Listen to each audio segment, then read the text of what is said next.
Welcome to another episode of AM Whiskey. I'm Aaron. This is Mark. And today we're going to take a look at the latest release from Barrell Bourbon Company. It's their Double Oaked.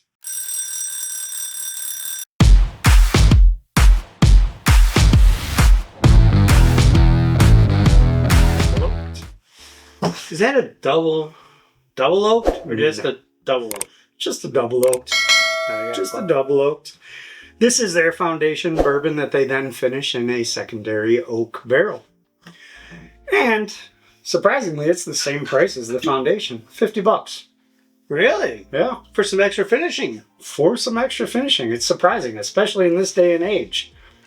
And it's age stated, I heard. 5 years? It is age stated at 5 years, but there is older bourbon in here. I think we have an 8-year Kentucky, a 5, 6, 8, and 9-year Indiana, 8-year Tennessee, and a 5 and 6-year Maryland. How many different Indianas are there? Man, that's a lot of detail. 5, 6, and 9? It's one of the nice things about Barrell is they are very transparent on where they get their whiskey. They may not say the particular company, but they definitely put the state of distillation, the ages, and they'll usually put a derived mash bill on there. Well, 73% corn.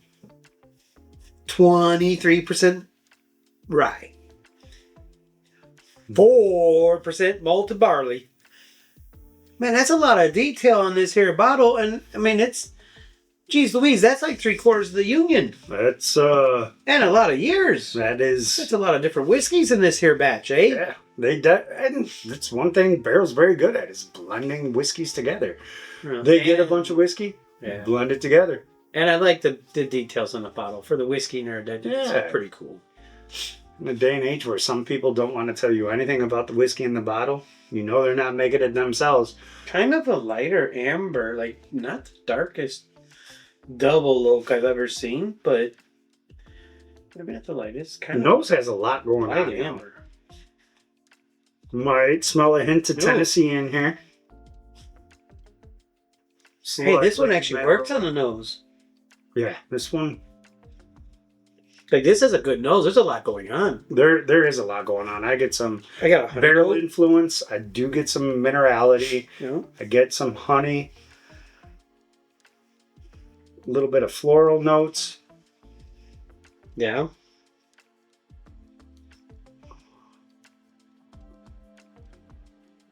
Maybe a little bit of pencil shaving. I don't know that I got that, but I can see it. It definitely has, multiple different things going on in the nose. I really kind of like the nose. On the glass, it makes a nice little coating, and it kind of globs up a little bit and comes down in nice streaks. So it appears like it's gonna be oily. I like the glob, the use of glob. It's your My new day. word. Yep, globby. It's actually not. It's interesting in the palate. I get a lot of honey right up front. Mm-hmm. The little bit of spice and oak backer. Definitely get some oak there. Little drying towards the mid to back palate. A lot of honey up front for me. Mm-hmm.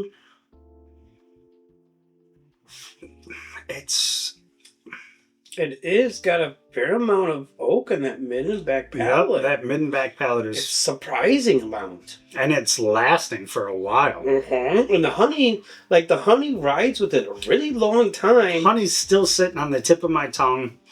Oak's starting to fade now.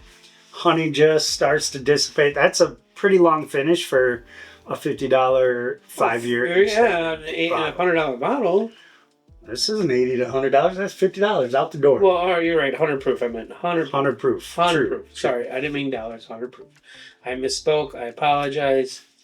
I just saw this at a liquor store. They had cases of it. It was like right there when you walked in. Yeah, I mean, this is supposed to be a standard shelf release, just like their foundation. I think these are going to be the foundation. This is their foundation, just finished in a secondary barrel. They are trying to make it shelf stable, which is having this many barrels in there to be consistent with it. That's kudos. Well, that to also them. diversification's got to help them to help reproduce the experience. Sure. I actually think it's pretty good. I like it. I actually like it.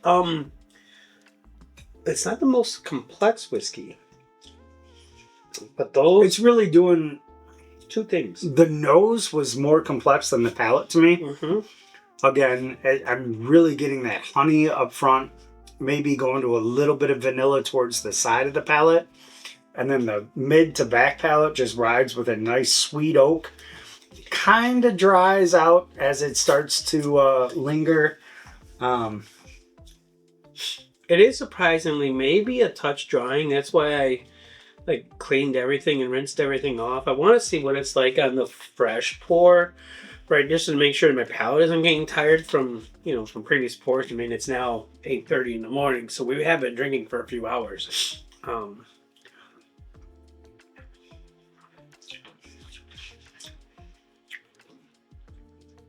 6.7. I'm going 6.7. Just jump in the rating system, eh? Hey, that's what I'm feeling. This is a 6.7. So I'm gonna go ahead and say it. We do need to get us some cards to flip it all up. Mm-hmm. Mm-hmm. Write it down. Some fat markers. Right, so you can make real distinguishable notations and characters. I feel like for me, I like it. I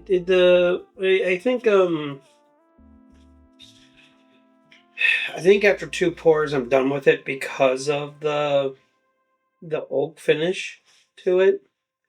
Originally, I was gonna go low 7s, but I'm gonna go at 69. Just a hair under good, and it's because I feel like this is a 1, maybe 2 pour a night or at a time type thing. I think I love the honey note. Really, really like the honey note. But the oak on the mid palate, just things that do that on my palate, I get tired of. And it's like a 1-2 pour thing for me. And I think that causes me to drop it out a good to just below. Okay. 6 plus, I like saying 69, man. I'm confused though, because you're saying it's below good. Mm-hmm. So you think 6 isn't a good whiskey? After you just ranted for an hour on the last video about how 6 was a good whiskey. No, 6 is not a good whiskey. Very confusing. No, 5 is I would drink that shit. Barely. I almost want to throw up. 6 is drinkable. 7 is good. 8's very good. And 9 is, oh mamma mia, it's amazing. It's the best thing I've ever had. I'm going to have it twice a year. It's so good. I got to cherish this. Right? Or I could just ask Irish and be like, put my arm like this and start fighting with people and, punch you while I'm here and, just take the bottle and run. Anyways, I agree. I think it's, I think it's a good whiskey. I don't know that I want to have it more than 2 times a night. Ever. It's not a very good whiskey. I could. Barrell makes some great stuff. This isn't one of them. It's also for $50. I think it's also half the price of the really, really good stuff. I think this is better than most $50 whiskeys you're going to pick up off the shelf. I think so. And if you do dig that flavor, the one knock I will say is it does get drying towards the back of the palate. And I think that's what Mark's saying, is that it's hard to drink this throughout the night when it's continually drying out the back of your tongue. It makes it a little bit difficult, but...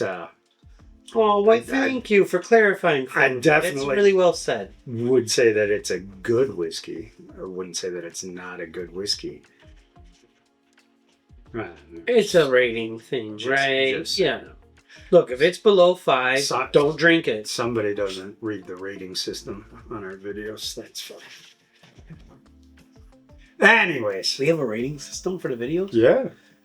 But regardless, you've been replaced.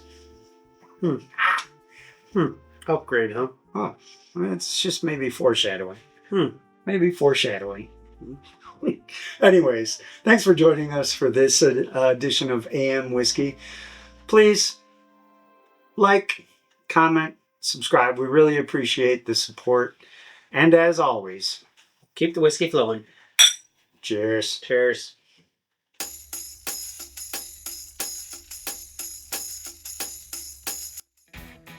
That was recorded, huh?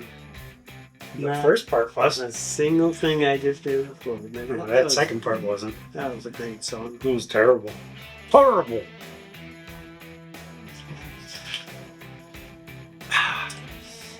See? Just realized that the camera's on